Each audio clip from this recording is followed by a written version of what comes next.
Erstens einmal gibt es die ordentliche Ertragsbesteuerung. Das trifft zum Beispiel Stiftungen, die als Holding-Stiftung auftreten und verschiedene unterliegende Gesellschaften erhalten.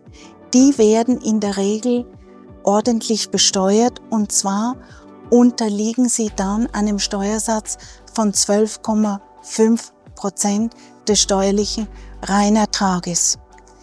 Solche Stiftungen müssen auch jährlich eine Steuererklärung bei der liechtensteinischen Steuerverwaltung einreichen, und sie müssen eben die Mindestertragssteuer in Höhe von 1.800 Schweizer Franken im Voraus entrichten. Interessant ist dabei, dass Dividenden und Kapitalgewinne vorbehaltlich von anwendbaren Missbrauchsbestimmungen grundsätzlich in Liechtenstein nicht besteuert werden.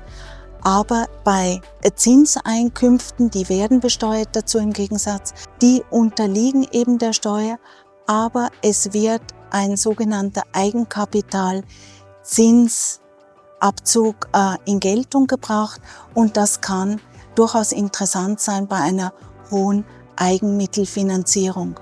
Was auch noch wichtig ist, Ausschüttungen an Begünstigte unterliegen in Liechtenstein keinerlei Quellenbesteuerung.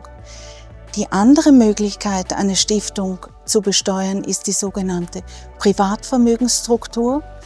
Diese Stiftungen halten hauptsächlich Portfolios von Aktien, Wertschriften.